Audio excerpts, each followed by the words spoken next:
할렐루야. 수요성소형 오신 여러분 주님의 이름으로 축복하고 환영합니다.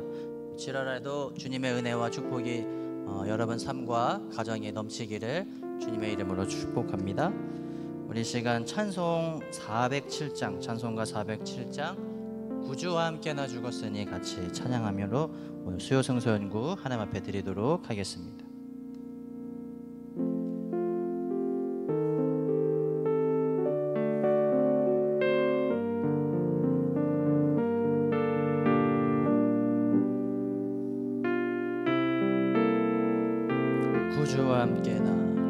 구주와 함께 나 죽었으니 구주와 함께 나 살아도다.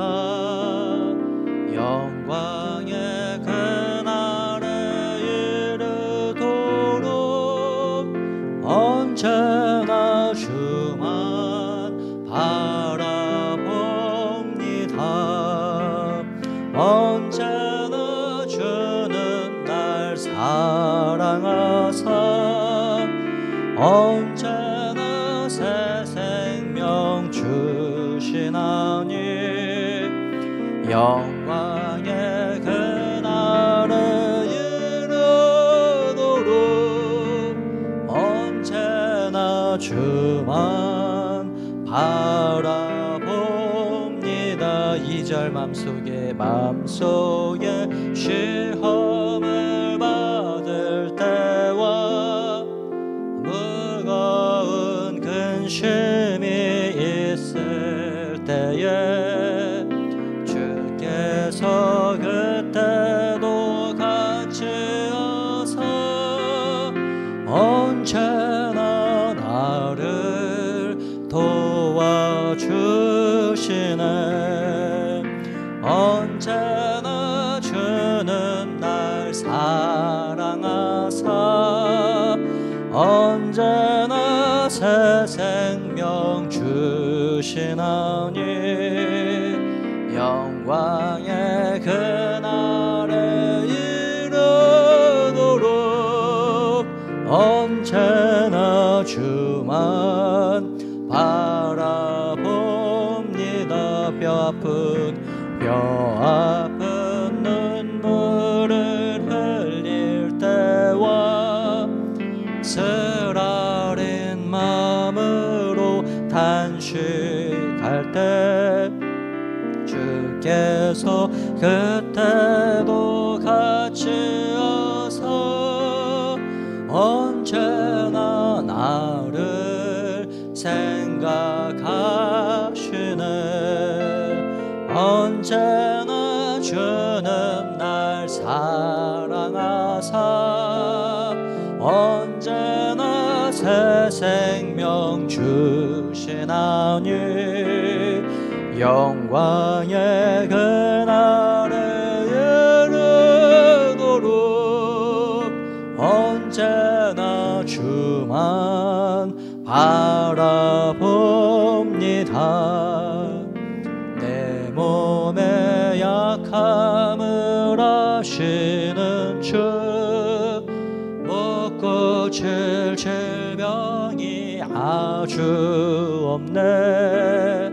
괴로운 날이나 기쁜 때나 언제나 나와 함께 계시네. 언제나 주는 날 사랑하사 언제나 새 생명 주시나니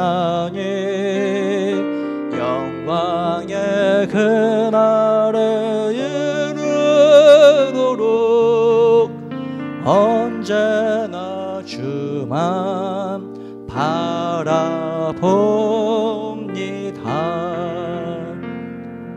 아멘. 이 시간 힘차게 나 주의 믿음 갖고 찬양하겠습니다.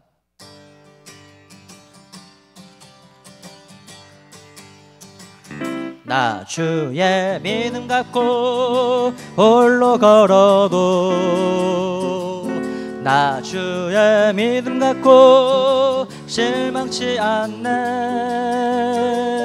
폭풍 구름 몰아치고 하늘 덮어도 나 주의 믿음 갖고 실망치 않네. 주는 내 친구, 주는 내 친구, 진실한 친구. 끝날까지도 주를 믿으리.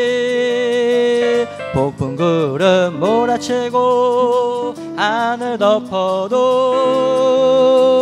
나 주의 믿음 갖고 실망치 않네. 우리 처음부터 나 주의 믿음 갖고, 나 주의 믿음 갖고 홀로 걸어도 나 주의 믿음 갖고 노래 부르네.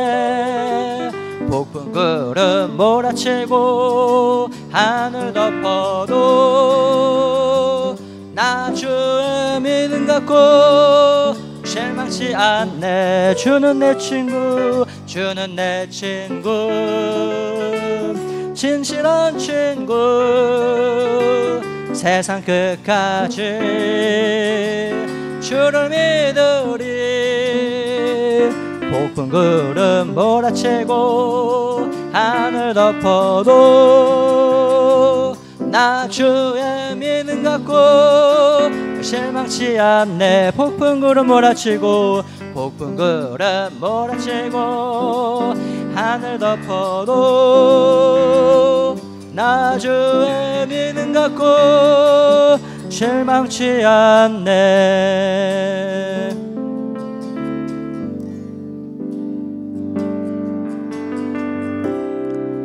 모든 상황 속에서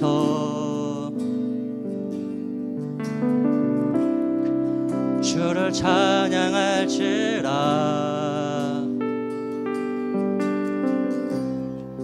주는 너의 큰 상급,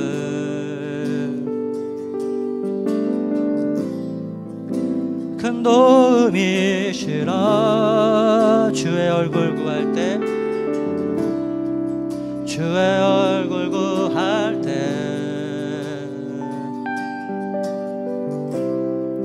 주의 영을 부사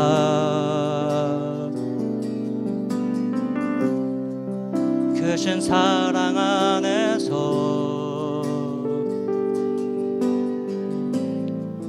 주를 보게 하소서.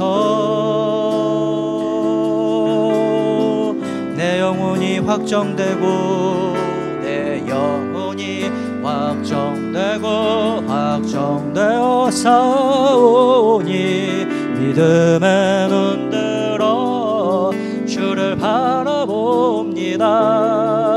내 영혼이 확정되고 확정되어 싸우니 믿음의 눈 들어 주를 바라봅니다.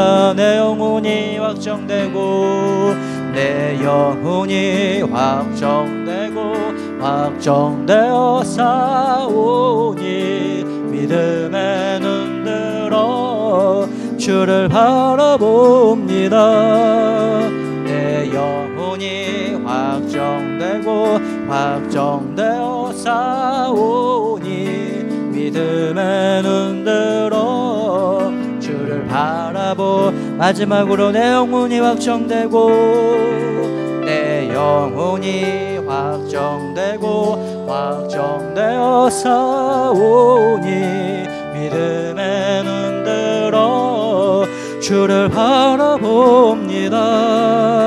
내 영혼이 확정되고 확정되어 싸우니 믿음의 눈 들어 주를 바라봅니다.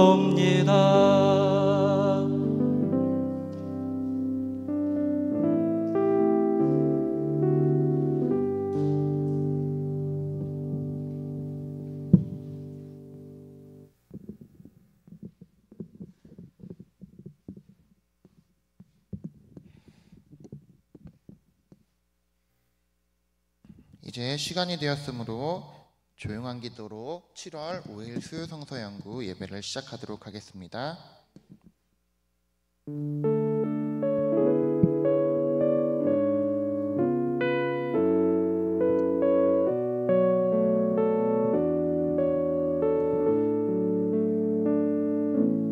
새 계명을 너희에게 주노니 서로 사랑하라. 내가 너희를 사랑한 것 같이 너희도 서로 사랑하라. 너희가 서로 사랑하면 이로써 모든 사람이 너희가 내 제자인 줄 알리라. 아멘. 다 함께 찬송가 218장 내 맘과 정성을 다하여서, 찬송가 218장 내 맘과 정성을 다하여서 함께 찬양하시겠습니다.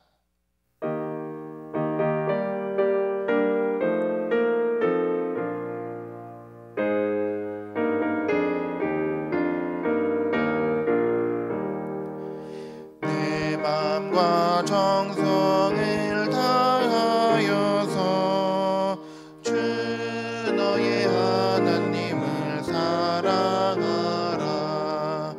내 몸을 아끼고 사랑하듯 형제와 이웃을 사랑하라.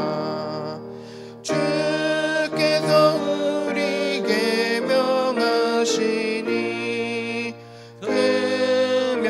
따라서 살아가리. 널 미워 해치는 원수라도 언제나 너그럽게 사랑하라. 널 핍박하는 자 위에서도 신실한 마음으로 복을 빌라. 주께서 우리에게 명하시니 그 명령 따라서 살아가리. 나 항상 주님을 멀리하고 형제를 사랑하지 못하였다. 이러한 죄인을 사랑하사 주께서 몸버려 죽으셨다. 속죄의 큰 사랑 받으니모 내 생명 다 바쳐 충성하리. 아멘. 백현애 권사님 나오셔서 대표 기도해 주시겠습니다.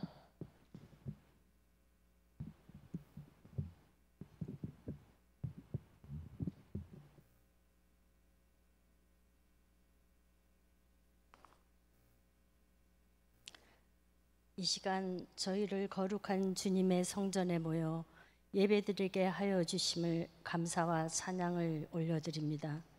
아버지, 저희들 영육간의 강건함과 성령 충만함으로 말씀의 진리로 영적 싸움에서 승리하는 심령들이 되게 축복하옵소서. 주의 전에 많은 성도들에 처해지게 하옵시고 주의 전이 세상과 하늘을 구별할 수 있는 능력을 허락하시고 복을 내려 주시옵소서.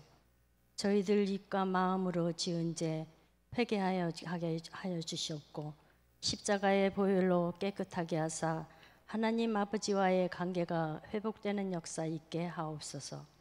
주님과 동행할 때 모든 일이 형통하며 참 만족과 기쁨이 풍성할 줄 믿사오니 주님 동행하여 주옵소서. 예배 드릴 때마다 진정으로 드리게 하옵시고 행하는 저희들 에게 인도하옵소서.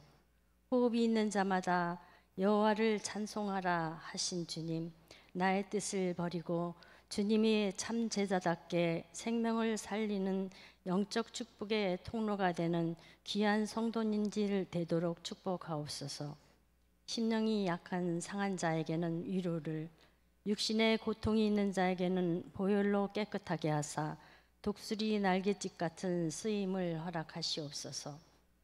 말씀을 증거하실 때 목사님께 성령의 은혜를 주시어 여기 모이신 심령들에게 단비를 내어주셔서 능력의 말씀 대사 어지럽던 우리의 마음이 하나님의 말씀 속에서 날로 강해져서 날마다 하나님을 체험하는 영적 제사들이 되게 하여 주시옵소서. 우리의 모든 삶이 주님의 뜻에 합당하며 주님의 영광만 나타나도록 축복하시옵소서. 이 나라가 하나님의 정의와 흘러넘치는 축복의 땅, 하나님의 공의로 실현하기에 부족함이 없는 삶이 되도록 인도하옵시기를 간절히 바라오며 예수님의 이름으로 기도드리옵나이다. 아멘.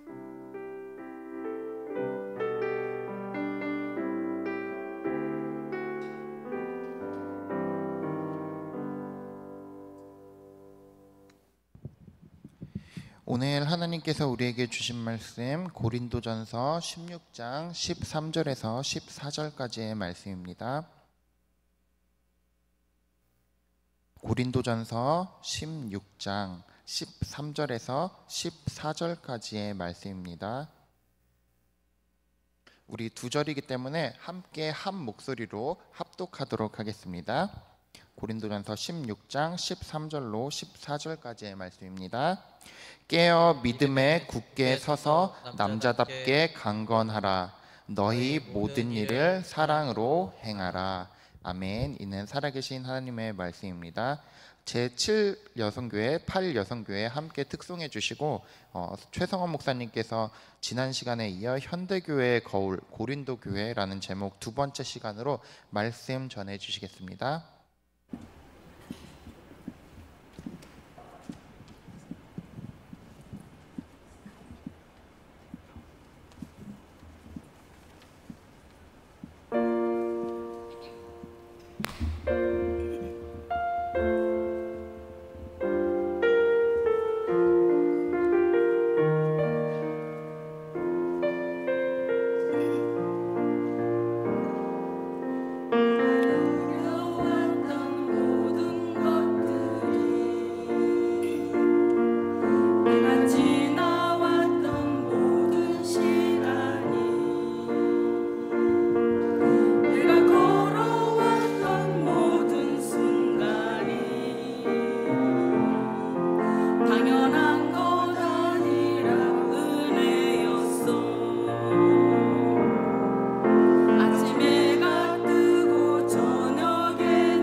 네, 오늘 7.8 여성교회 감사드립니다. 오늘 이렇게 같이 또 수요 성서 연구 시간을 갖게 되었고, 지난주에 이어서 우리가 고린도전서를 계속 보려고 합니다. 고린도전서, 어떻게 보면 현대 교회의 거울이다, 이렇게 저기 제목을 달아놨는데요. 현대 교회가 항상 이렇게 하나님께서 핏값으로 사신 교회이기 때문에 모든 문제가 이렇게 잘 해결되고 좋은 형태의 모습일 수 있겠지만, 그럼에도 불구하고 참 이 땅에 속해 있어서 교회가 분명히 하늘나라에 있어야 되는데, 하늘나라의 모령으로 분명히 이제 교회가 세워졌는데, 그럼에도 불구하고 이 땅에 있으면서 이렇게 부족함이 있고 어려움이 있고, 그런 어려움들이 그때의 교회가 거기서만 있었던 문제가 아니라 사실은 지금 현재 우리 이 땅에 있는 우리 지금 현재 있는 교회도 다 그런 문제를 계속 유지할 수밖에 없다, 이렇게 볼 수 있습니다. 오늘 잠깐 이제 PPT로 잠깐 넘겨주시면, 오늘 우리가 잘 알다시피 이제 이 부분을 보시면 우리가 이거 클릭해주면 우리가 고린도 교회에 갔던 데를 우리가 잠깐 보시면 알겠지만, 원래 바울은 고린도 교회를 세울 생각이 없었어요, 처음에. 근데 이제 하나님께서 이끄셨죠. 처음에 1차 전도여행은 어떻게 되냐면, 저희 앞에 있는 지도를 보시면 알겠지만 1과 1-1, 2 지역이 1차 전도여행지였습니다. 그리고 그때 참 고생도 많았는데 하나님께서 복을 주셔서 이 전도여행이 성공적으로 마감이 되면서 이 사람들이 이제 2차 전도여행을 꿈꿀 수밖에 없었어요. 근데 이제 2차 전도여행을 꿈꿀 때는 뭐라고 그러냐면, 우리가 다 돌아다녔던 1-1, 2를 다시 한번 돌아보자. 그리고 만약에 간다면 3까지만 갈 거예요. 그 정도 생각을 했어요. 그렇게 해가지고 그 전도여행을 하려고 했는데, 근데 이제 그 바울과 바나바의 이제 싸움이, 이제 다툼이 있게 되면서 이 바나바는 따로 1-1로 출발하고 바울이 이제 신라를 데리고 2 지역으로 가게 됩니다. 그리고 하나님의 자꾸만 3지역으로 가야 되는데 못 가서 4지역까지 가고, 그래서 이제 5 지역으로 가려고 했는데 못 가게 하는 거예요. 그때 이제 그 꿈에서 저 6지역에 있는 사람이 일어나는 거예요. 그러면서 넘어와서 우리를 도우라. 근데 4지역까지, 그러니까 6, 7지역은 유럽이에요. 그리고 4지역, 4, 5, 3, 2, 1, 이 지역은 소아시아, 아시아 지역입니다. 전혀 다른 대륙이거든요. 그런데 중요한 것은 6지역에 있는 사람이 일어나서 우리를 도우라고 해서 이 바울 일행이 이제 드디어 유럽으로 넘어가는 전도여행이 돼버립니다. 이게 2차 전도여행 때. 그리고서 고생하다가 어디까지 왔냐면 7지역으로 오는 게 고린도 지역입니다. 정말 어떻게 보면은 일이 좀 잘 안 됐는데, 가다 보니까, 순종하다 보니까 우리가 생각하지 못했던 일들이 벌어지게 되고, 하나님께서 거기에 교회가 세워지게 되는 그 지역이 바로 고린도 교회였다라고 볼 수 있습니다. 고린도 교회는 어느 쪽이냐라고 할 때, 이렇게 가는데 길 따라가기 때문에 지금은 고린도 운하가 있는 이 지역입니다. 지금은 여기에 배가 이제 관광선밖에 잘 안 다녀요. 그렇지만 그 운하가 있다라는 것은 요쪽이가 교통의 요충지예요. 그래서 이쪽으로 이제 지금은 운하를 뚫어서 이렇게 움직여 놓게 해놨지만, 그때 당시에는 여기서 이제 건너서 이제 움직이는 그런 지역이었습니다. 그래서 교통의 요충지였고, 그 다음에 요충지보다는 바닷가죠. 당연히 바닷가 지역이고, 여기는 저기 뭐 이렇게 기독교가 있는 게 아니라 이게 아폴로 신전입니다.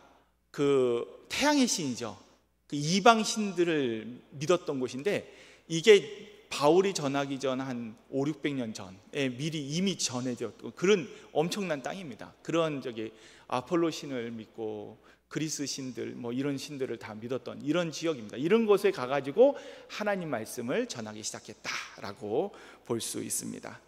이것으로 우리가 와가지고 이제 그 하나님 말씀을 전하게 되는데, 우리가 이제 그쪽에서 이제 잘 전했는데 이제 그 잘 전하고서 이제 다시 이제 3차 전도여행을 준비해서 3차 전도여행으로 아까 저기 그 다른 지역에 가서, 아까 보면은 이제 어떻게 보면 3지역으로 온 거예요. 그 에베소 지역으로 와가지고 여기 있는데 이제 문제가 있으면 자꾸만 사람들이 이제 왔다 갔다 하면서 요충지니까 길 쫓아와서 이제 물어보니까, 그리고 사람들이 직접 찾아와서 이제 질문을 하고 또 이렇게 사람들하고 얘기하다 보니까 이게 문제가 있었어요, 교회에. 그런 것에 대해서 질문에 이제 답을 하기 시작하는 것.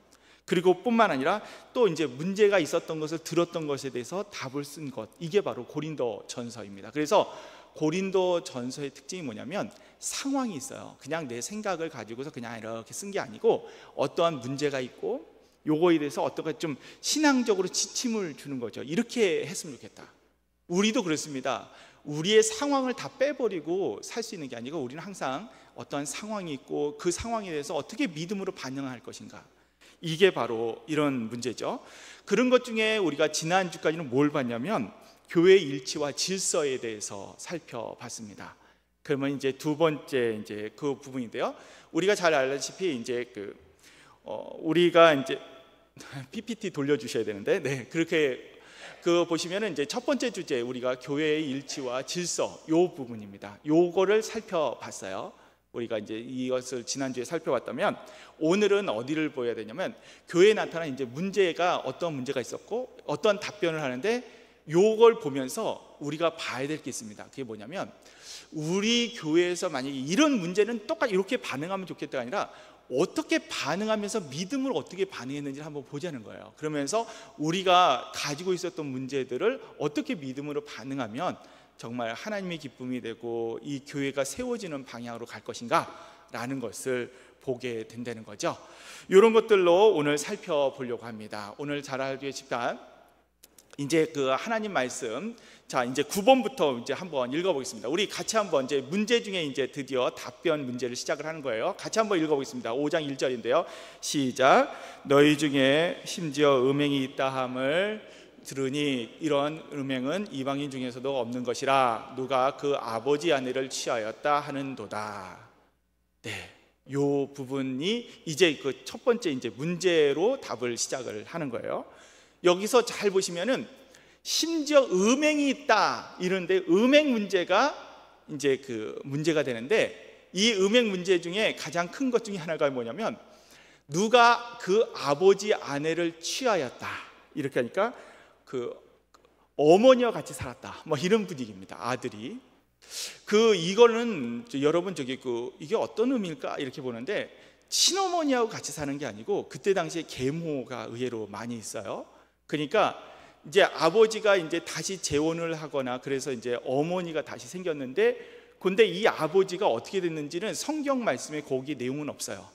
그래서 이걸 어떻게 해석하느냐 해석이 참 다양해요. 그런데 성경 본문만 가지고 해석을 하면 그렇습니다. 첫 번째 내용은 뭐냐면 이건 분명히 계모일 것이다 라는 것은 맞고 두 번째로 이 계모뿐만 아니라 이때 그런데 그렇게 이제 그러니까 계모와 아들이 결혼을 했는지 같이 사는 일이 벌어졌다. 그렇게 되었고 그 아버지 아들하고 그러니까 그런데 그 아들이 지금 교인이에요.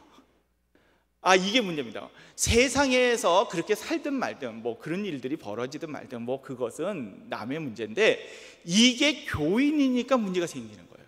그리고 그 어머니는 교인이 아니냐? 그럴 때는 성경을 아무리 봐도 교인이 아니야. 그러니까 그 아들의 문제예요.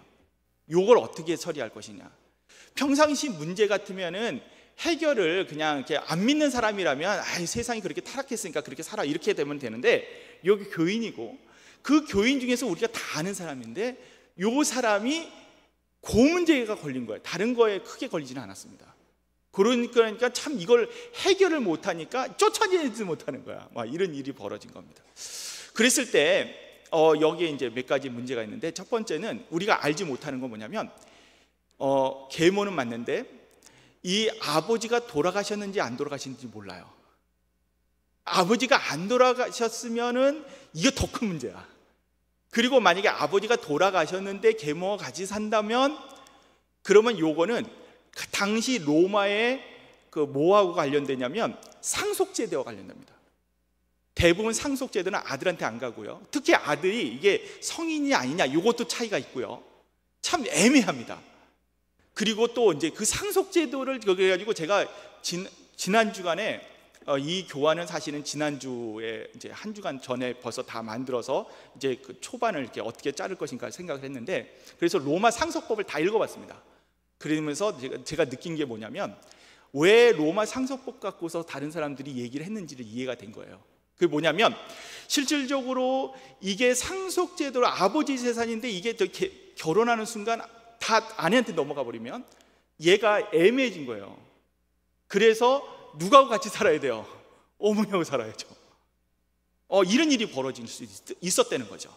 근데 그건 좀 너무 많이 나간 거예요. 왜? 성경에서는 얘가 아버지가 돌아가셨는지 안 돌아가시는지도 모르겠고, 두 번째는 아버지 형태 어떤 내용도 없지만 그것을 음행이라고 표현하면서 이건 아니다라고 분명히 딱 정해놓고 있기 때문에 그렇습니다. 이런 부분에 대해서 우리는 어떻게 해석을 할 것이냐라고 할 때, 그냥 묻어두며 넘어갈 것인가 라는 거예요. 우리 교회도, 이 땅에 있는 교회도 보면은 그런 제약이 있는데 좀 넘어갈 제약들이 있고, 이거 넘어가면 안 되는 제약들이 분명히 있어요. 그걸 어떻게 넘어가야 되느냐, 참 고민스러운 건데, 특히 이 구약의 전통을 가지고 있거나 하나님의 말씀의 전통을 가지고 있는 사람들한테는 이 얘기가 그렇게 쉽지만은 않습니다. 그렇게 됐을 때 바울이 했던 표현이 10번에 나옵니다. 10번 같이 한번 읽어보겠습니다. 시작. 밖에 있는 사람들은 하나님이 심판하려니와 이 악한 사람은 너희 중에서 내쫓으라, 이렇게 표현하고 있습니다. 여기서 밖에 있는 사람들이라고 하는데, 밖에 있는 사람들은 그 뭡니까? 믿지 않는 사람들, 이렇게 표현할 수도 있고, 어머니 영역일 수 있어요. 여자의 영역. 그 여자의 영역은 어차피 교회에 안 나오니까 그거는 교회에서 판단할 수 있는 영역은 아니고, 그랬을 때 그러면 그 영역을 놔두는 게 아니라 그건 분명히 하나님의 심판의 영역으로 남겨놔라, 이렇게. 그러면서 너희가 하나님을 믿으니까 어떻게 해야 되는지를 보여주고 있고, 그 대신 교회의 영역에 대해서 얘기하고 있습니다. 그게 뭡니까? 악한 사람은 너희 중에서, 즉 교회, 예수님의 이름으로 모이는 이 무리가 교회라고 그랬지 않습니까? 이 교회의 영역에서는 이거를 제거해라. 그러면 그 남자를 쫓아내라는 게 되겠지만, 그 남자가 그것을 끊을 수 있도록 만들어주는 것도 교회의 영역이다. 우리가 잘 생각해 보십시오. 어머니는 모시는 영역이지, 그 돈 아니면 어떤 세상적 관계, 여러 가지 형태를 가지고서 만들어야, 그래가지고 그 영역으로 이렇게 그래도 이렇게 회개하며 살면 돼, 막 이런 식으로 할 수 있는 게 아니에요. 그런 부분이 아니라는 것을 분명히 합니다. 우리가 죄악이 들어와서 우리한테 이렇게 있으면 그 부분에 대해서는 끊으셔야 돼요. 이런 부분을 분명히 하고 있습니다. 아닌 건 아니다. 우리 요즘에 한 이슈 중에 하나가 뭐냐면 동성애 문제입니다. 교회에서. 이거 진짜 큰 이슈입니다. 이 동성애가 이제 처음에는 그냥 죄악으로만 본다면 아주 간단했는데, 이게 그 연구를 해보니까 이게 또 병이라네요. 그러고 나니까 이제 어려워지는 겁니다. 이 병은 치유를 위해서 기도해 줘야 되잖아요. 이런 부분입니다. 그랬을 때 어떻게 해야 되느냐라고 할 때, 아닌 것은 아니라고 가르쳐 줄 필요가 있다, 분명히. 그리고 그가 회개하고 다시 돌아왔을 때, 그러니까 그것을 끊고 돌아왔을 때는 받아줄 영역은 또한 있어야 된다라는 영역을 분명히 우리가 볼 필요가 있습니다. 만약에 이것을 그러지 못한다면, 그러면은 소수자들을 위해서 이렇게 평등법에 또 위배가 되는 부분들이 있습니다. 그럼에도 불구하고 우리는 우리의 영역을 좀 잘 볼 필요가 있습니다. 우리의 제약이 끊임없이 있을 때가 있어요. 그렇지만 우리는 그것을 어떻게 봐야 되는지를 다시 한번 성경의 지침을 보면서 좀 다시 한번 생각해 볼 필요가 있다. 바울은 뭐라고 얘기했을까라는 영역까지 같이 갈 수 있습니다. 그 다음에 11번입니다. 우리 11번 말씀을 한번 읽어보겠습니다. 네, 11번입니다. 11번. 네, 같이 한번 읽어보겠습니다. 시작. 내 생각에는 이것이 좋으니 곧 임박한 환난으로 말미암아 사람이 그냥 지내는 것이 좋으니라. 이게 또 무슨 얘기냐라고 할 때 질문 중에 하나만이면 뭐냐면, 결혼하는 게 좋습니까? 독신으로 사는 게 좋습니까? 이런 문제를 그때 당시에 질문이 왔어요. 그랬을 때 특히 여러분 어떻게 사는 게 맞습니까? 라고 할 때 바울은 분명히 하나님께서 성경적으로 얘기할 때는 그 결혼 문제가 정확히 맞다, 이렇게 얘기를 합니다. 그렇지만 환란이 있을 때는 결혼이 아니라 독신을 또 있는 게 좋다, 그 바울은 또 이렇게 두 가지 영역을 다 얘기하고 있으니까 어느 게 정답인데요? 라고 얘기하는 거예요. 그랬을 때 바울이 했던 얘기가 바로 이 부분입니다. 그게 바로 오늘 성경 말씀인데요. 이거는 내 생각에는 이것이 좋으니 곧 임박한 환난으로 말미암아 사람이 그냥 있는 것이 좋다. 즉 독신으로 있는 게 좋은 것은 성경적인 게 아니라 임박한 환난으로 말미암아, 이게 전제 조건이에요. 즉 종말에 대한 환난에, 즉 이 그리스도의 재림이 임박하다고 본다면 그것보다 더 중요한 것은 이제 결혼 문제가 아니라, 이게 독신 문제가 아니라 환난의 즉 재림에 임박한 모습, 요것을 가지고 산다면 그 판단이, 그럼에도 불구하고 결혼하기 좋다면 결혼해라, 독신이 좋다면 독신을 해라. 정말 더 중요한 것은 임박한 재림을, 주님이 오심을, 곧 오심을 바라보며 사는 게 신앙생활이다. 신앙생활은 결혼하는 게 맞습니까? 독신을 사는 게 맞습니다. 이게 아니고 항상 하나님이 곧 오십니다 라는 것을 바라보며 사는 게 좋다, 이렇게 얘기하는 겁니다. 무슨 얘기냐면 어떤 분들은 이런 거죠. 이것도 정답인 거고 저것도 정답인 것 같은데, 근데 가장 중요한 것은 그리스도께서 곧 오시겠다라는 그 그리스도 앞에서 사는 것, 하나님 앞에서 사는 게, 요게 신앙생활이지 요게 요거냐 이런 식으로 그 세상에 이것 어느 쪽을 선택하는 게 더 신앙이 좋습니까? 이렇게 얘기하는 건 아니다는 거예요. 우리 가끔 어떤 분들은 얘기합니다. 혼자 사는 것이 더 신령해 보입니다. 그래가지고 캐톨릭을 보면 신부님들도 혼자 살지 않습니까? 수녀님도 혼자 살지 않습니까? 그리고 또 이방 종교들을 보면 혼자 사는 게 좋지 않습니까? 이렇게 얘기하는데, 정말 중요한 것은 내가 혼자 사느냐 안 사느냐가 더 중요한 게 아니고 그리스도 앞에서 내가 그분이 오심을, 그냥 그분은 나중에 올 거야가 아니라 곧 오심을 항상 바라보며 사는 것이 신앙생활이다 라는 것을 얘기하고 있습니다. 네, 이제 12번 말씀 보도록 하겠습니다. 12번 말씀 같이 한번 읽어보겠습니다. 시작. 지식 있는 내가 우상의 집에 앉아 먹는 것을 누구든지 보면 그 믿음이 약한 자들의 양심이 담력을 얻어 우상의 재물을 먹게 되지 않겠느냐. 이렇게 이제 이 부분에 대해서 이제 또 하나의 문제를 얘기하고 있는 게, 이게 사실은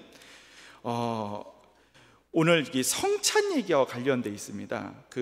오늘 여기서 보면은 우상의 집에서 이제 고기 먹는, 제 성찬이 아니라 고기 먹는 얘기인데요. 요게 이제 그때 당시에 이제 문제가 있는 거예요. 여러분 잘 알다시피 바울이 선교한 고린도 교회는 고린도 지역이 있는데, 고린도 지역은 이 고기를 파는 것은 다 우상에다가 일단 제물이 드리고 나온 고기입니다. 이렇게 보시면 됩니다. 그러니까 여러분 지금 나는 원래 풀만 먹으면 괜찮아 이런다면 상관없어요. 근데 내가 고기를 좀 먹어야 되겠다 이렇게 본다면, 고기를 먹어야 된다면 시장에서 고기를 사게 되는데, 이 아골라라는 그쪽에 시장도 많이 있어요. 근데 그 시장에서 고기를 딱 사야 되는데 그 고기는 일단 우상 제물이에요. 다 이렇게 보시면 됩니다. 우리도 그렇습니다. 내가 하나님 앞에서 잘 살아야 되는데 내가 이렇게 딱 하려고 그러면은 이게 이제 믿지 않는 사람들이 뭘 이렇게 해놓은 거 이런 거 어떻게 하냐는 거예요. 이제 그런 거 꼭 써야 될 때가 있고 그러고 움직일 때가 있지 않습니까? 요즘에는 좀 많이 바뀌었는데, 제가 이제 전도 산을 좋아해요. 그래서 이제 산에 올라가다 보면은 큰 산들은 대부분 절이 딱 그 앞에 이제 막아놓고 이제 출입 통행료를 받았어요. 그러면 내가 이 통행료를 내고서 가야 되냐? 이런 문제도 있습니다. 물론 거기를 이용하려고 그러면 내면 관리 잘 해준다니까. 그렇지만 결국은 수입은 누구한테 가는데 이런 생각이 들면 못 내는 분들도 있습니다. 이런 부분에 대해서 여러분들은 어떻게 하면 좋겠느냐라는 거예요. 그랬을 때 바울은 아주 원론적인 얘기를 합니다. 이게 뭐냐면 모든 우상은 아무것도 아니야, 이 얘기를 하는 거예요. 우리가 이제 믿음으로 산다는 게 뭔지를 보여주는 거죠. 우리는 오직 참신은 한 분인데 하나님이야.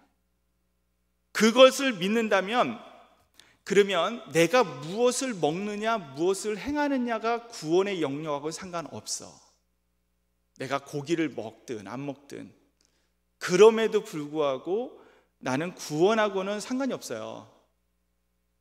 그거를 얘기하는 겁니다. 그리고 이런 부분에 대해서 생각을 한다면 바울은 이게 요즘 문제하고도 잘 연결이 돼요. 요즘 우리 한국의 전통 중에 하나다. 이번 주 월요일 날 혹시 새벽 예배를 동영상으로 보셨습니까? 지금 동영상은 매일같이 이제 새벽은 아침 당일만 하고 이렇게 내리기 때문에 못 들으셨다면은 그냥 월요일 거는 이제 못 들으실 텐데, 우리 김동조 전도사님이 월요일 날 새벽 예배 때 이런 얘기를 했어요. 뭐냐면 우리 한국의 좋은 전통 중에 하나가 술과 담배를 금하는 전통이 있었다. 이런 표현을 얘기했습니다. 이런 전통인데요. 근데 이게 한국만에 있는 전통이다. 이런 식으로 표현을 해줬어요. 그거를 혹시 기억이 나시는지 모르겠습니다. 그 부분을 우리가 잠깐 생각한다면, 내가 술을 마시고 담배를 피고 이것이 내가 구원하고 관계 되겠느냐, 이런 식으로 문제를 얘기하면 굉장히 조심스러워요. 이 문제에 대해서 잘못 얘기하면 큰일 나기 때문에. 근데 잘 보세요. 그 문제에 대해서 그것을 했다고 너는 구원받지 못하고 너는 구원받고, 이런 식으로 그거로 잣대를 낼 수 있느냐는 거예요. 그것에 대해서 바울은 분명히 얘기합니다. 고기를 먹든 안 먹든 구원하고 상관없어. 왜? 그 모습으로 믿음이 떨어지는 사람을 보면 그건 차라리 아니하면 못합니다. 그래서 믿음이 약한, 즉 자유의 남용을 막기 위해서 우리 신앙은 그러니까 나 혼자만 하는 게 아니라 내가 다른 사람과 같이 하는 거라는 것을 분명히 하고 있어요.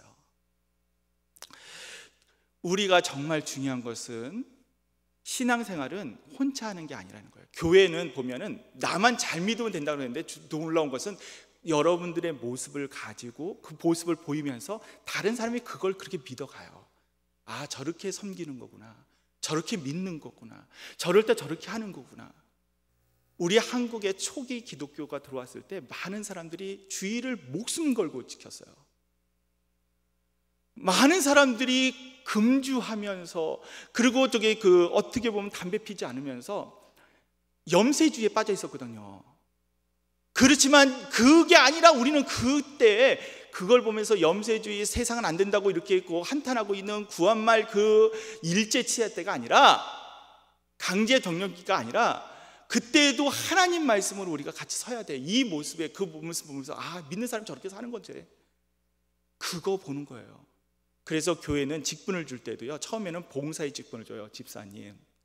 그렇지만 그 다음부터는요 15명, 요즘엔 명수가 바뀌었어요. 10명 이렇게 병수가 바뀐다고 할지라도 예전 명수들을 얘기할게요. 그냥 15명의 본이 된다면, 그들의 신앙을 내가 이끈다면 권사님, 30명의 신앙인을 이끈다면 그러면 장로님.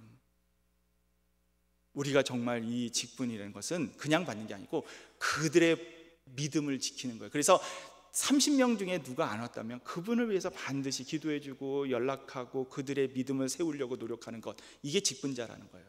오늘 이 부분을. 그리고 중요한 것은 우리가 그것을 먹으면서 또 하나는, 고기를 먹으면 이방 신전 제사를 인정하는 꼴이 됩니다.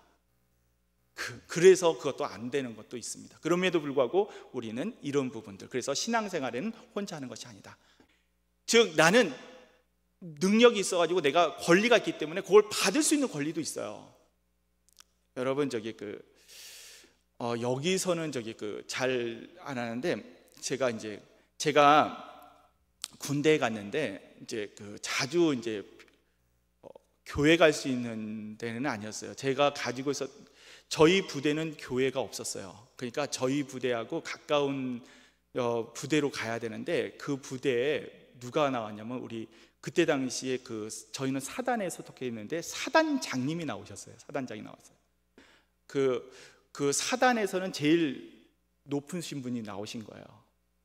근데 그분이 항상 나오셔가지고 어디 있었냐면 맨 앞에 앉으셨어요. 그리고 맨 앞에 앉았을 뿐만 아니라 가끔 또 이렇게 장병들이 오면요, 이렇게 앞에서 주보를 나눠주는 안내위원을 하셨어요. 그러니까 그분은 아무 말도 안 하는데 엄청나게 많이 오세요. 다른 사람들이 그냥 일부러 저희는 일부러 가야 되는데 부대를 나와서 그쪽까지 가야 되는데, 이제 교회 갈 사람은 거기 가는 거예요. 그러니까 사단장이 나오니까 애들이 잘 안 가. 다른 데 가려고 그래요. 근데 저 같은 경우는 교회를 가려고 하니까 이제 거기밖에 없으니까 이제 갈 수 있는 날은 제가 그쪽으로 갑니다. 그러면 그분은 오셔가지고 그거를 하는데 놀라운 것은 그 다른 사람들도 이렇게 많이 온다는 것을 보게 되었습니다. 그런 거 보면서 그런 거죠. 그분은, 근데 제가 왜 그런 얘기냐면 사단장님이 한 번 바뀌었어요. 제가 있을 때. 첫 번째 사단장님은 그렇게 해가지고 가셨는데 두 번째 사단장님이 오셨는데 그분은 그냥 앞에는 앉아 있었는데 한 번도 저걸 안 했어요. 우리식으로 얘기하면 이제 그 인사를 안 하신 거죠. 앞에서 이제 안내위원을 안 하셨어요. 그랬더니 아이들이 좀 덜 와요. 이런 것들을 제가 이렇게 뒤에서 잠깐 봤습니다.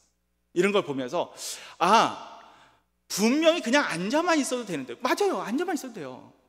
그리고 다른 사람들이 당연히 섬겨야 돼요. 근데도 오히려 섬기는 자리에 있는 것과 없는 것 차이가 나더라고요. 우리 인생도 그렇습니다. 우리 교회에서도 나는 당연히 세상에서도 다 이렇게 나를 인정하는데, 교회 왔는데도 인정 당연히 받아야지. 그렇지만 그럼에도 불구하고 내 봉사의 자리가 있는 것, 섬김의 자리가 있는 것, 이게 가능하냐는 거예요. 근데 바울은 그렇게 하겠다는 것이고 그렇게 살아왔다는 거예요. 그러니까 교회가 세워졌다. 우리 교회 보면요, 이거 조금 조심스럽게 얘기합니다. 많은 분들이 정말 이렇게 세상적으로 이렇게 저런 분들은 정말 이렇게 괜찮으신 분이야, 이런 얘기들이 의외로 있어요. 근데 그분들이 대부분 어디 있냐면 봉사의 자리에 있거든요. 그러면 교회가 되는 겁니다.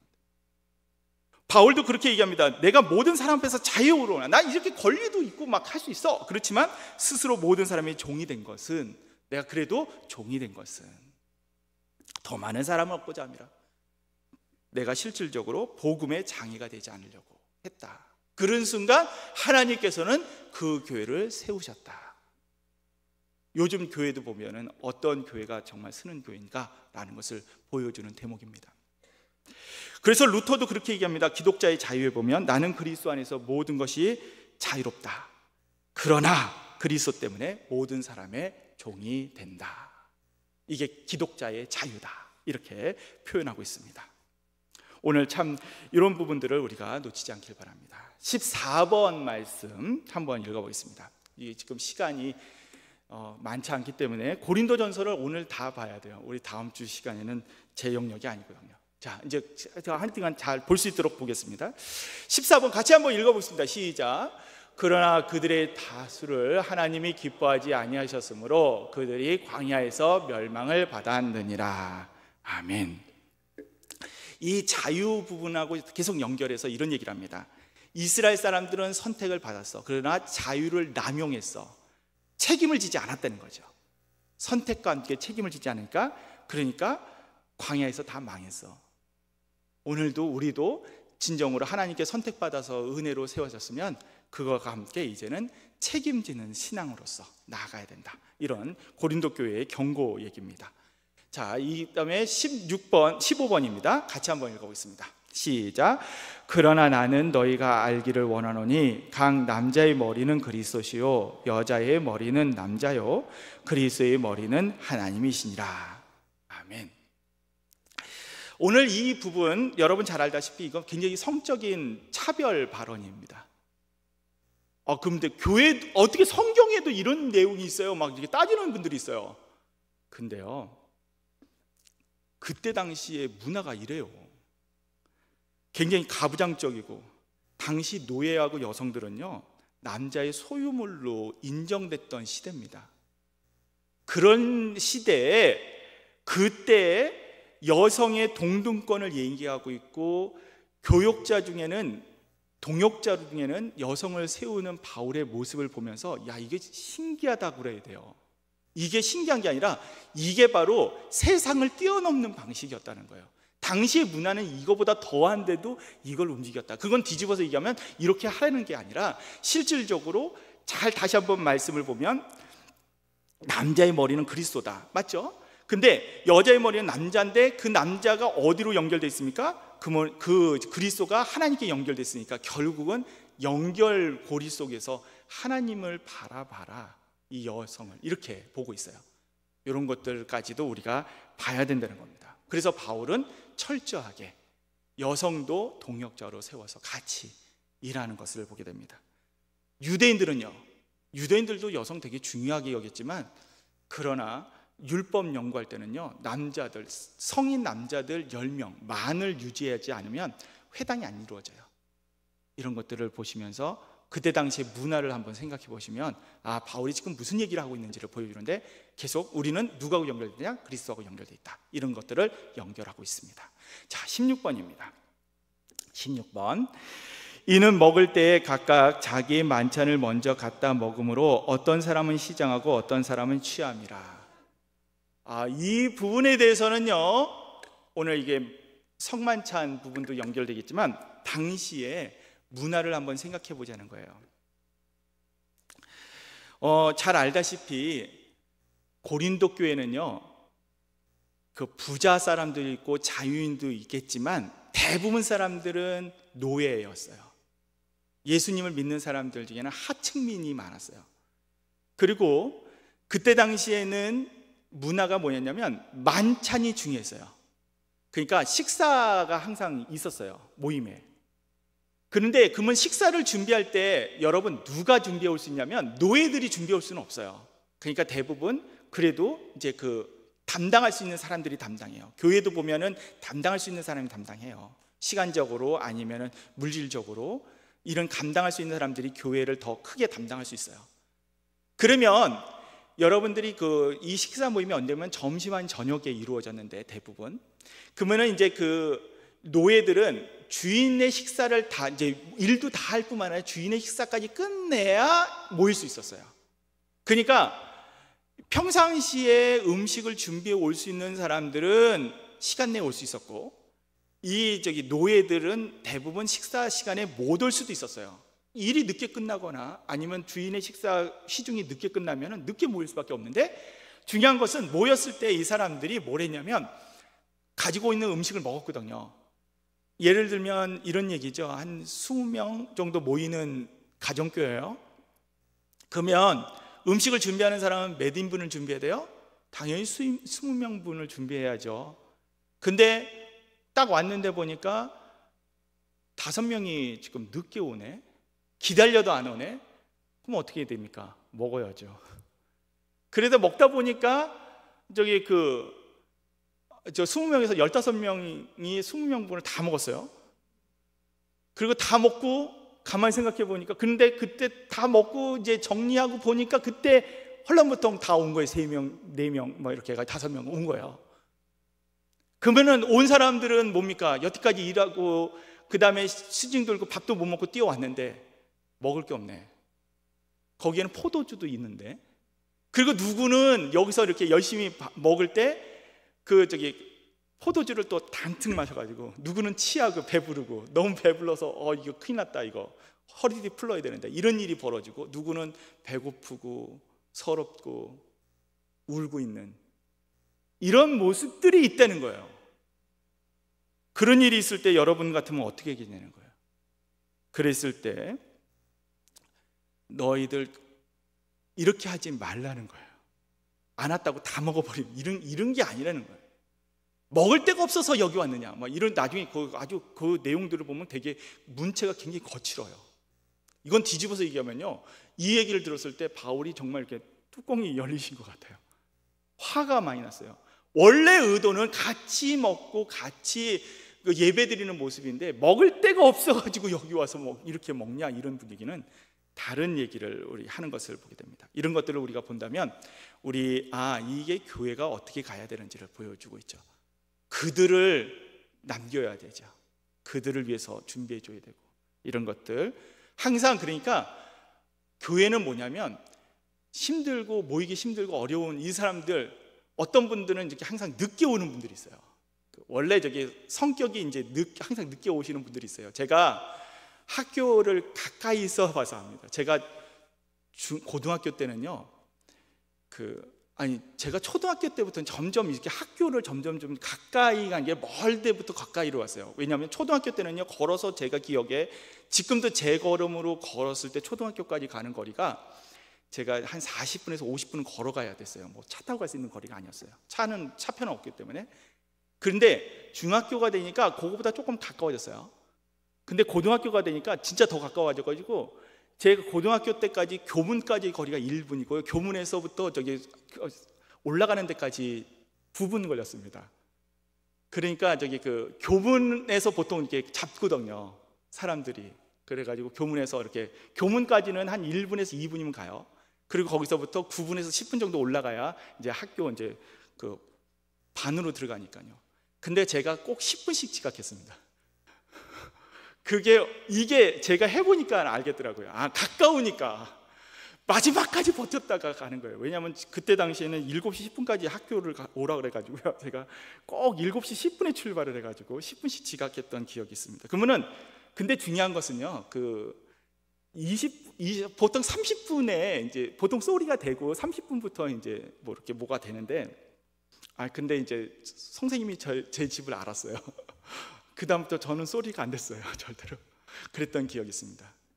이런 것들 보면은 항상 이렇게 좀 늦는 사람들이 있어요. 그치만 진짜 일이 바빠서 힘들어서 어려워서 안 돼서 정말 최선을 다해서 했는데도 안 되는 사람들이 있어요.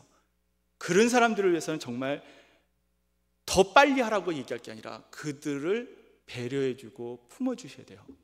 교회가 그렇게 하는 영역이다 라는 것을 얘기하고 있습니다. 자, 이제부터는 저기 몇 가지 이제 내용들을 담고 있는데요, 이제 세 번째 주제입니다. 세 번째 주제는요, 영적 은사에 대해서 얘기합니다. 여기 은사 부분은요 조금 정리가 필요한 데서 간단하게만 정리를 할게요. 여러분들 교환을 드렸어요. 교환들 한번 잘 읽어보시면은 느낌이 올 거예요. 그 느낌 중에서 첫 번째 이렇게 내용들을 한번 봅시다. 고린도전서 12장 3절에 보면 이런 말씀이 있어요. 성령에 대한 이해예요. 그 고린도 바울의 이해와 같습니다. 우리 한번 읽어보겠습니다. 시작. 그러므로 내가 너희에게 일렀으니 하나님의 영으로 말하는 자는 누구든지 예수를 저주할 자라 하지 아니하고 또 성령으로 아니하고는 누구든지 예수를 주시라 할 수 없느니라. 여기서 보면 성령이 아니하고는 누구든지 예수를 주시라 할 수 없다. 이건 뒤집어서 얘기하면 바울은 뭐냐면 성령님이 오셔야 예수님을 그리스도로 고백할 수 있다. 그리스도로 고백해야 구원받잖아요. 그래서 구원론적으로 이해하는 게 바울의 성령 이해입니다. 그것에 비해서 사도행전과 요한복음은 또 다른 성령의 영역을 얘기하고 있어요. 사도행전 1장 8절 말씀 한번 읽읍시다. 시작. 오직 성령이 너에게 임하시면 너희가 권능을 받고 예루살렘과 온 유대와 사마리아와 땅끝까지 이르러 내 증인이 되리라 하시니라. 요 부분에서 내 증인이 되리라. 이 증인이 되려면 어떻게 되느냐? 바로 성령님이 오셔야. 요 영역을 되게 강조한 부분이 있습니다. 이게 순복음교회입니다. 순복음교회는 이거 굉장히 강조했어요. 그래서 성령 받았어? 그러면 너가 몇 명 전도했어? 이렇게 연결이 돼 있었어요, 항상. 그것에 비해서 요한복음, 그거에 비해서 아까 방금 얘기했던 요 고린도전서 12장 3절은 어떻게 했느냐? 요 구원의 영역은 요게 장로교하고 많이 연결돼 있습니다.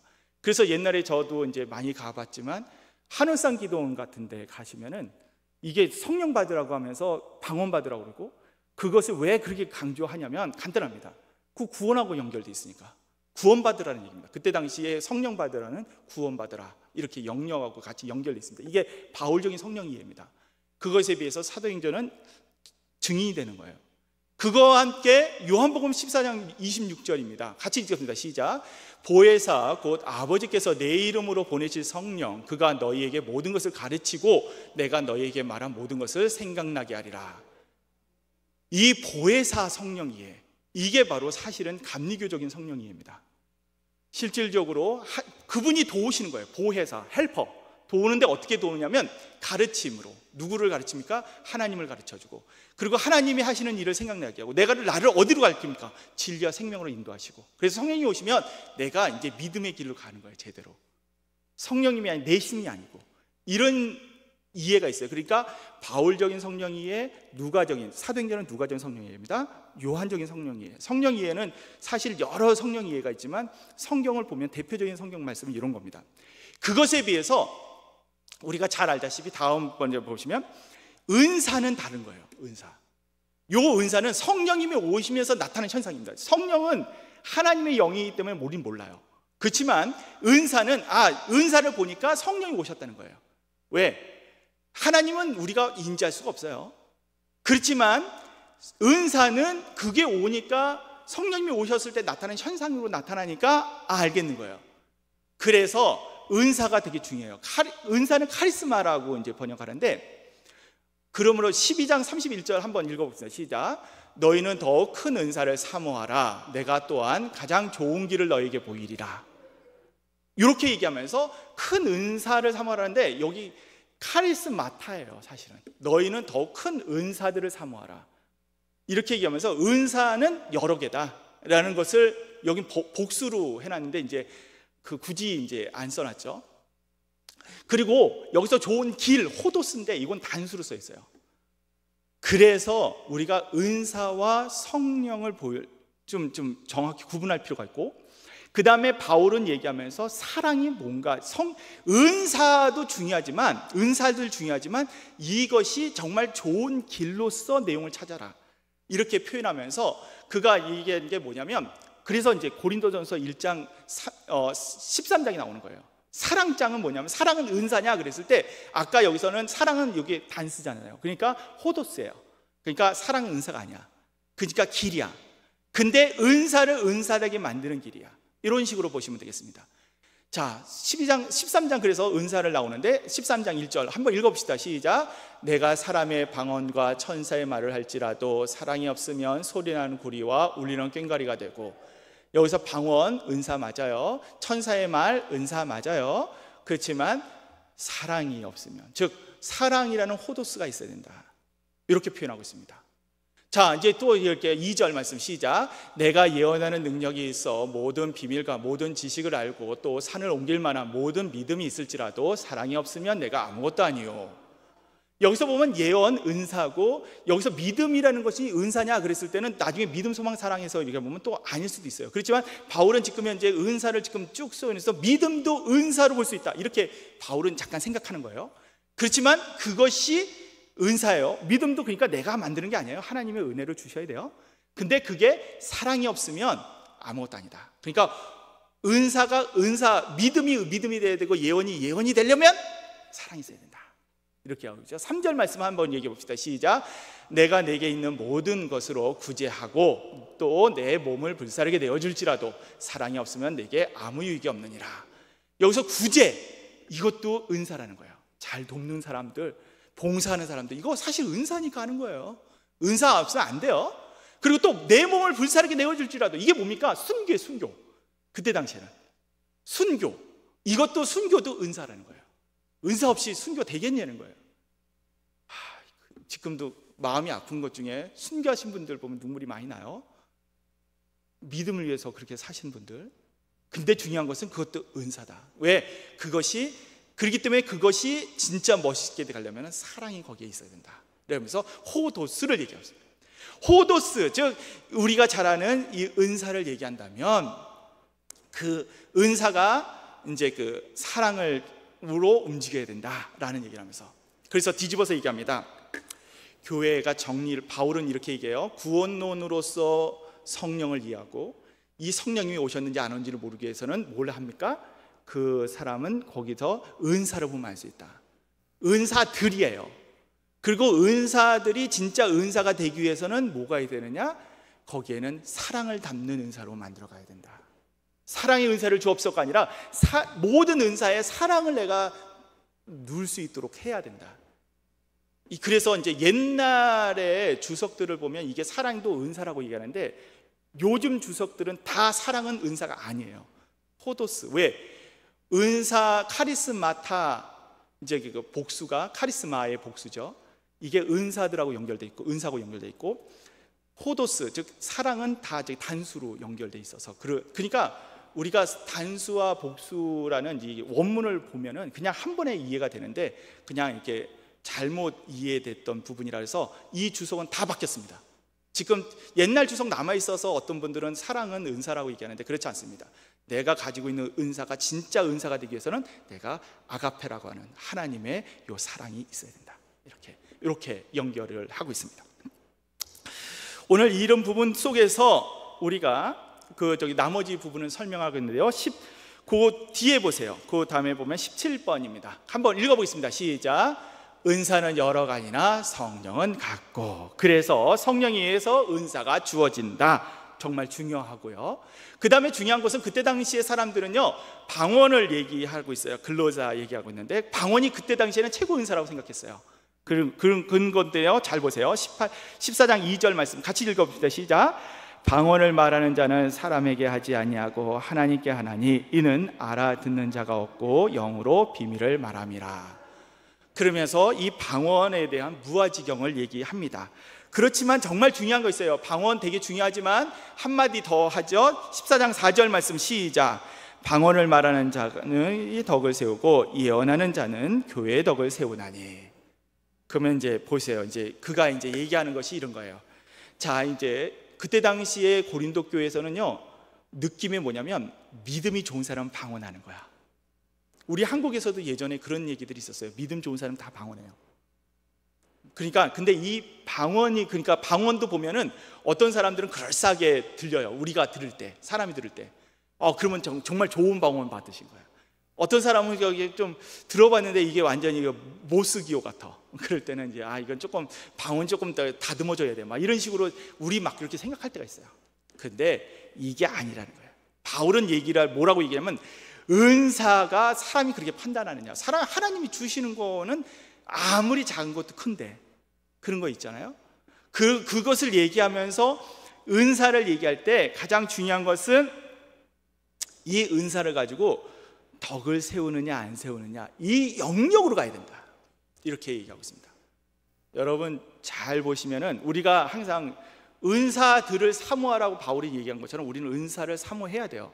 그리고 중요한 것은 분명히 성령이 오시면 바울에 의하면 은사는 반드시 오게 돼 있어요. 어떤 사람들은 섬김의 영역으로 가요.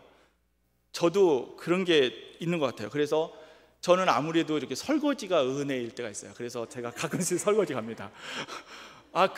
행복해요. 하면 좋습니다. 네. 그런데 중요한 것은 그게 아니에요. 중요한 것은 내가 그걸 하면서 내가 지금 교회의 덕이 되느냐 안 되느냐, 이게 더 중요하다는 거예요. 내가 방언을 하면서 그게 덕이 되느냐 안 되느냐, 이게 중요한 거예요. 정말 내가 봉사하면서 구제하면서 덕이 되느냐 안 되느냐, 오른손이 하는 걸 왼손이 모르게 하면서 하나님의 덕을 드리는 게 아니라 오른손 했어요 그리고 계속 오른손만 계속 반짝이는 사람들이 있어요. 이건 구제가, 은사가 하나님의 덕이 안 돼요. 차라리 아니하는 게. 금식하는 것도 사실은 은사가 될 수 있어요. 그렇지만 그 금식이 나의 자랑거리가 되면 그건 교회 덕이 안 돼요. 교회의 덕이 되도록 해라. 이거 굉장히 중요한 부분입니다. 그래서 18번 얘기를 하고 있어요. 18번 얘기 한번 읽어봅시다. 시작. 여자는 교회에서 잠잠하라. 그들에게 말하는 것이 허락함이 없나니 율법에 이와 같은 것이 오직 복종할 것이냐. 율법에 이르는 것 같이 오직 복종할 것이라. 이렇게 표현하고 있습니다. 이 부분에 대해서는 이제 사람들은 얘기합니다. 여자들 잠잠하라고 얘기했어 막 이러는데 문맥 안 보고 하는 얘기입니다. 그냥 그렇게 얘기하는 건 아니고요. 여기서 보면요, 정말 중요한 것은 여자든 남자든 사실은 잠잠하라는 것은 이게 방언하지 말라는 얘기예요. 근데 방언을 어디서 하지 말라는 게 아니라 교회에서, 즉 모든 모임 가운데에서 우리 한국에서는 통성기도하면서 할 수는 있겠지만 이 방언은 교회의 덕을 위해서 한다면 개인적으로 해야 된다는 거예요. 바울은 항상 기본적인 마음들은 교회의 덕을 세우게 되니까. 그러니까 방언하지 말라가 아니에요. 방언해야 되는데 방언해가지고 내가 1, 2번 해가지고 내가 3번이야 4번이야 막 이렇게 외치는 내 덕을 드러내는 그런 모습으로 방언이 아니고, 오히려 그것은 숨어서 해야죠. 개인 골방에 가서 하셔야 돼요. 이거 안 하면 이상해요. 여러분 반드시 방언 은사 받기를 소망합니다. 하셔야 돼요. 그렇지만 중요한 것은 그것을 사람에 보이려고 하는 게 아니고 어디로 가야 되느냐? 그게 바로 내 골방에서 하나님과의 관계 속에서. 그리고 사람 앞에서는, 교회 앞에서는 잠잠하라. 그리고 그 다음에 우리가 해야 될 게 뭐냐? 복종할 것이다. 이렇게 하는데 이 복종이 사실은 보면은 봉사를 독려하는 거예요. 봉사. 사람을 섬기고 하나님을 섬기고 섬김으로 가야 된다. 요 부분 여기서 보면 여자는 어쩌고 종속 위치를 얘기하는 수도 있겠지만 사실은 이게 그렇게 연결되어 있습니다. 여러분 은사 받으셔야 돼요. 당연히 받을 수 있어요. 왜? 내가 예수님은 그리스도 고백하는 사람은 누구든지 은사를 주셔요. 카리스마를 주게 돼 있어요. 근데 그것은 그 은사를 정말 힘들게 만들려면 거기다 아가페를 넣으셔야 되고, 자랑이 아니라 아가페 사랑을 넣으셔야 되고, 예수 그리스도의 마음을 넣으셔야 되고, 하나님의 마음을 넣으셔야 되고, 그 다음에 중요한 것은 그것을 가지고 내가 자랑할 것이 아니라 어떻게 해야 되느냐? 섬김으로, 복종이라고 이제 번역을 해놨지만 그게 섬김으로 가셔야 돼요. 봉사로 가셔야 돼요. 이렇게 가는 것이 은사의 흐름이다. 이렇게 안 하면요, 예전에 교회사를 보면요, 이것 때문에 깨진 교회들이 굉장히 많아요. 우리는 그렇게 가지 않기를 바라며 바울은 그렇게 얘기합니다. 그리고 마지막 18번을 한번 읽어보겠습니다. 이제 마지막인데요, 우리 18번입니다. 같이 읽습니다. 시작. 육의 몸으로 심고 신령한 몸으로 다시 살아나니 육의 몸이 있은즉 또 영의 몸도 있느니라. 이게 뭡니까? 죽음에 대해서 얘기하고 죽음과 부활에 대해서 얘기해요. 당시 헬라의 문화 속에서는 뭐라고 얘기하냐면요, 헬라의 문화 속에서는 우리가 잘 알다시피 헬라는 이분법적으로 생각하고 영과 육을 생각했어요. 그러니까 영은 불명하고 육은 죽는 거예요. 그러니까 빨리 구원받으려면 빨리 죽고 빨리 영만 딱 살면 돼요. 막 이런 식으로 생각했던 시대에서 뭐라고 얘기하느냐, 영과 육이 다 부활할 것을, 몸의 부활을 얘기하고 있습니다. 그러니까 이 육체에 대충 권리는 안 돼요. 거룩하게 살아야죠.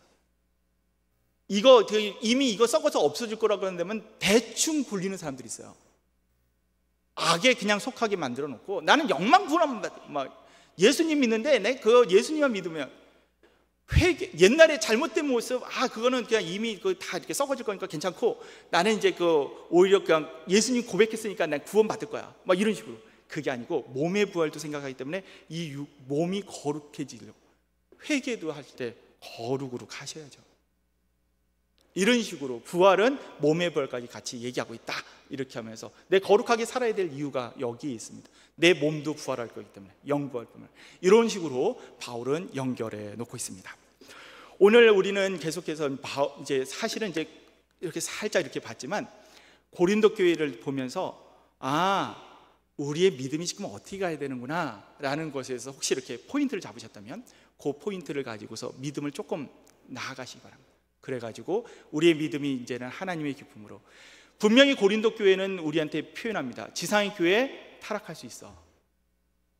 왜? 분명히 하나님의 몸으로 핏값으로 교회가 세워지고 하나님이 세웠다 할지라도 여전히 이 교회는 이 땅에 있기 때문에, 불완전하기 때문에 위험성에 빠져 있었고, 그것을 어거스틴은 뭐라고 얘기하냐면, 이 땅은 뭡니까? 이 교회는 양과 이리가 공존하는 지역이다. 그랬을 때 여러분들은 어느 지역으로서 이리로 남아야 됩니까? 양으로 남아야 됩니까? 우리의 모습이 교회를 세우는 모습으로 가야 되는, 그래가지고 결국은 이 교회가 하나님의 기쁨으로 가야 되는 그러한 부분이 있어야 될 줄 믿습니다. 오늘도 믿음으로 잘 나아가시는 여러분들을 되시면 좋겠습니다. 자, 이제 찬양 하나 부르시고 오늘 말씀 기억하시면서 잠깐 기도했으면 좋겠는데, 하나님, 여전히 불완전한 이 교회를, 주님 핏값으로 사셨던 이 교회를 하나님 도와주셔서 더욱더 교회를 세우셨고, 그 유럽 교회, 이 고린도 교회를 세우셔서 이 하나님의 일을 만드신 것처럼, 하나님께서 부족하지만 이 아현중앙교회를 세워주신 것처럼 이제는 이 교회가 하나님의 기쁨이 될 수 있도록 우리를 인도하시고 써 주시옵소서. 주님 말씀하시면 우리 찬양 부르신 다음에 같이 통성 기도하고 마치겠습니다.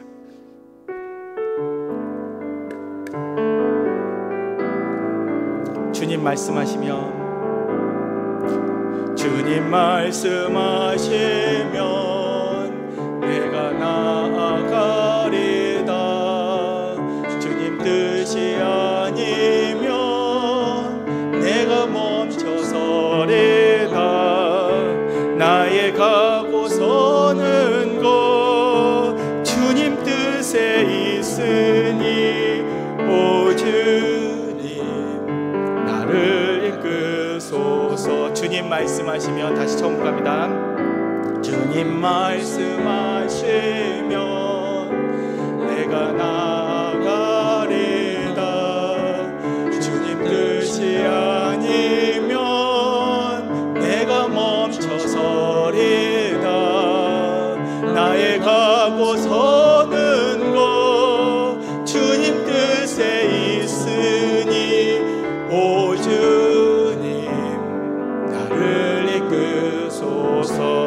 뜻하신 그곳에 뜻하신 그곳에 나 있기 원합니다. 이끄시는 대로 순종하며 살리니 연약한 내 영혼 통하여 일하소서. 주님 나라와 그 뜻을 위하여 뜻하신 그곳에 뜻하신 그곳에 나 있기 원합니다. 이끄시는 대로 순종하며 살리니 연약한 내 영혼 통하여 일하소서. 주님 나라와 그 뜻을 위하여 오 주님 나를 이끄소서. 오 주님 나를 이끄소서. 동성으로 잠깐 기도하겠습니다. 참 좋으시며 은혜가 많으신 하나님 감사합니다. 오늘도 현대교회의 거울 고린도 교회 두 번째 시간으로 우리가 하나님 말씀을 대하며 이 고린도 교회가 어떻게 문제가 있었고 이것에 대해서 어떻게 바울은 하나님 마음으로 이것을 답을 했는지를 보게 되시니 감사합니다. 우리가 이 말씀을 통하여서 어떻게 믿음으로 살아야 되는지를 다시 한번 보게 되었는데 우리가 가지고 있는 이 자유함을 남용하지 않게 하시고 이제는 섬김으로 하나님의 영광을 위해서 하나님의 기쁨을 위해서 이 교회의 세움을 위해서 쓰임받을 수 있도록 도와주시옵소서. 오늘도 이렇게 믿음으로 이곳에 오게 하시니 감사합니다. 앞으로의 삶도 인도하시고 하나님께서 주시는 은혜로 저희들이 삶을 나가는 데 부족함이 있도록 도우셔서 정말 우리가 믿음으로 말씀으로 하나님의 이끄심으로 우리가 나아가는 데 부족함이 없도록 도와주시옵소서. 오늘도 하나님께서 채워주시는 역사함으로 나아갈 줄 믿습니다. 하나님의 기쁨 하나님의 소망으로 그리고 또한 하나님이 원하시는 그곳에 아버지의 세워짐으로까지 나갈 수 있도록 하나님 도와주옵소서. 오늘도 이곳에 자리하고 영상으로 자리한 그 모든 권속들에게도 하나님의 큰 은혜를 더하여 주셔서 믿음으로 다들 승리할 수 있도록 도와주시옵소서. 특별히 연약한 자들, 아픔을 당하는 사람들, 요즘에 힘든 사람들도 하나님의 은혜로 인도하여 주옵소서. 감사드리며 예수님의 이름으로 기도드리옵나이다. 아멘.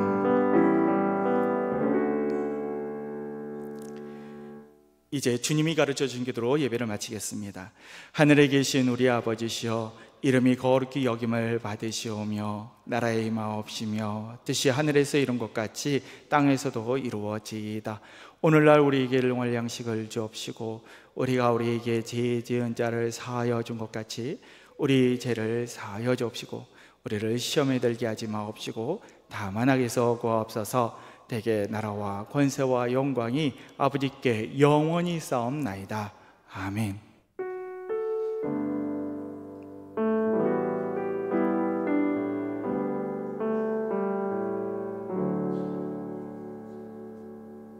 서로에게 인사하겠습니다. 믿음으로 승리합시다. 이렇게 인사합시다. 우리 항상 믿음으로 승리하시기 바랍니다. 하나님의 말씀 따라 승리하시기 바랍니다. 감사합니다.